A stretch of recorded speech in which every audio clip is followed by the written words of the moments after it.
Hey guys, thanks for checking out the video. I'm Nero, your tech artist for Nero Minded. So today I want to look at a collisions tool that I found on Fab because I was considering making my own collisions tool inside of Unreal because that's always kind of a pain. You know, we got to send out meshes into, Maya, 3ds Max, Blender, whatever you use. Make collisions, name them, bring them back in. Kind of a pain. Is there a way for us to optimize or streamline that process? So I found this plugin. I'm so glad I checked Fab before I started working on this because there's one here. And the question is this good enough to do the job? So let's go ahead and open up the project. I just want to thank Akairo again for letting us use his assets. And please check him out, buy some of his stuff. He does great stuff. Let's start with this little bottle here. Let's open this up. Let's see what the auto convex does, just by default. Let's see. It's not bad. It's not great, but not bad. Let's see if this tool can do something a little bit better. So let's navigate to this puppy. We're gonna right click here, and here's the tool. If you have it installed, well, let's just use the default balanced and see what they have. Let's build it out. It's processing. All right. So, wow. Okay, that's pretty accurate in terms of a collision, but way too dense for my liking. Let's see if we can bring that down. I think we can probably get away with not deleting this every time. Let's see what happens. Let's go to fast. See what their default fast does. Okay, so we lost quite a bit of detail here. Except, this is not bad. Let's see if we can dial it in. Let's decimate these. Let's go to 35. Build that out. Yeah, so it's like exactly the same. So for this, I would give this kind of like a B. I could use this. I could see myself using this. Let's go to balance and decimate, and then go down to like say 50 and build. I mean, it's got a weird split down the middle, but you know what though? That would be usable. I could use that. Not ideal. All right, let me see if I can mess with this. Yeah, I kind of like that a little bit better. Again, we got this weird gap in the middle, and just for giggles, let's do maximum. All right, this is taking a minute. Okay, that's pretty detailed, kind of unnecessary. So, okay, I think what I'm going to settle on for this, balanced, we're going to decimate down to say 25 and build. I think this is probably a balanced way. We'll just keep that weird middle piece for now. Now, let's try selecting multiple meshes. Let's see how it does. Let's build all 7. Pretty fast. I would say that's pretty fast. I could get down with that. You know what? That's not incredible, but that's not bad. If you wanted that to be an open container, you might have some issues, but I mean, it's not terrible, not great. This is probably going to be a little messy, I'm guessing. You know what, though? Not bad. I could get down with that. It's not perfect, but that's not bad. All right, this looks like it could be something viable. Yeah, okay, we got a little bit of bulging out near where the handle is. That was kind of expected. We can kind of tighten this up. I'd say passable. I'd say B or a C, maybe C. So looking at this here, I would say, I mean, this is not bad, but really nothing beats creating your own collision here and making like a capsule. Like, this is just optimized. And that's really, you can't really beat that. I wouldn't really use the tool for this, but if I was really trying to get something out the door quickly, yeah, I could see myself using this. It's okay. It's not bad. Could probably dial in some settings. Just for giggles, let's go ahead and 35. We'll do 35.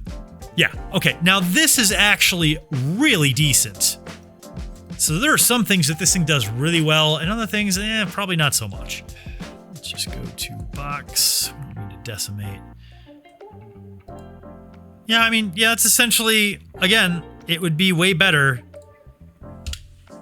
to just use this box collision here, it's going to be much more, because it's actually technically making an actual convex hull, which we don't want. If it's using, like, say, a UCX instead of a UBX. A UCX is like multi-point. It can be any different shape as long as it's not concave. It has to be convex. But this here would be a UBX, which is literally just a square or rectangle shape. That's it. Can't be trapezoid, can't be anything like that. It just has to be a square or a rectangle. And these are probably the most optimized, this or say a sphere or a cylinder. Here we go. We got this odd shaped wall. Have it make some boxes and see what it does. Let's see. I don't think it did anything. Oh yeah, see, it did nothing. So if we look, it's just a flat plane. There's nothing to it. Go into wireframe mode. There's no depth to it. So we might not be able to do much with a mesh that has no depth. Let's just go with balanced. Let's see what it does. I don't think that did anything. Oh, it did. Look at that. So it does. I would not want to use that. Let's look at the simple collisions. Yeah, I wouldn't want to use this. That's not good. We'll go with detailed. And better still. No, this is coming down here. It's not quite okay. Well, all right. Let's go nuclear. Let's make it maximum. Let's go.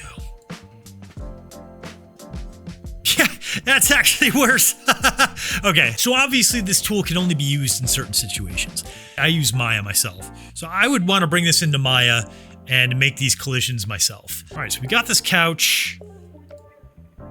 Let's go ahead and let's see what fast does. Yeah, let's show simple. Yeah, you want to do something really quick? Really quick? Not bad, but not what we're looking for. Let's go to balanced. I mean, a little bit better. Looks a little funky. All right, let's go to detailed. All right, this is giving us a little closer to what we need. I'm going to try mixing up maximum and then changing some of the settings. Let's see.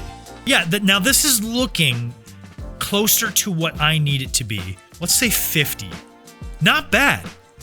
Okay, see, I'm liking this tool a little bit better. That's not bad. All right, let's try it again. I'm gonna really try it. Let's bring this down to something really low. I'm impressed. It's too low, but I'm impressed.